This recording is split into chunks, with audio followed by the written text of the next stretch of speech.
สบายดีมื้อนี้สิพามาเยี่ยมชม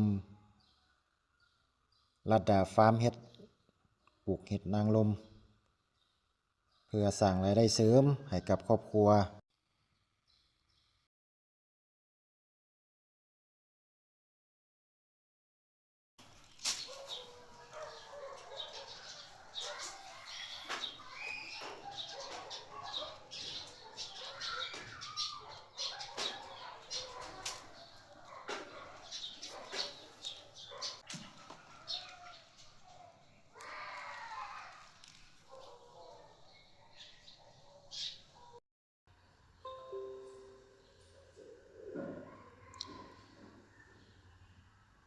หลังจากที่เก็บออกมาจากเรือนเห็ดแล้ว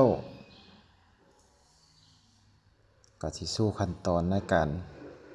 ซ่อมตัดตีนเห็ดออกงามๆเพื่อกะเกียมส่งให้ทางลูกค้าที่เพิ่นได้สั่งจองเฮ็ดมื้อนี้ก็ถือว่าบ่หลายปานใดเก็บได้อยู่ประมาณ9โล50โลก็ถือว่าเป็นโคนใหญ่ๆใหญ่ๆเลยถือว่างามหลายเฮ็ดมื้อนี้งามหลายก็เลยมาลงคลิปให้ท่านผู้ชมได้เบิ่งนำกันหากท่านใดสนใจอยู่พื้นที่ใกล้เคียงสามารถสั่งจองได้พวกเขาก็สิส่งบริการถึงที่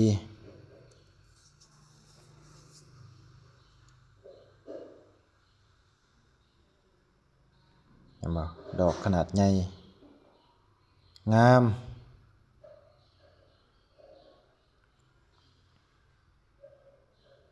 แล้วซ่อม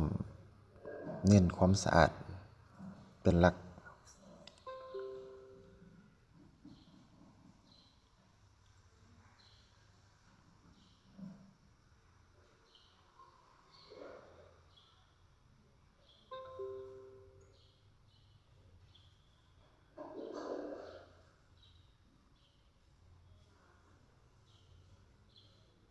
ก็ถือว่าเป็นโคนใหญ่สำหรับราคาขายพวกเขาถ้าเป็นการขายส่งขายยกอยู่ที่1โล55,000ถ้าลูกค้า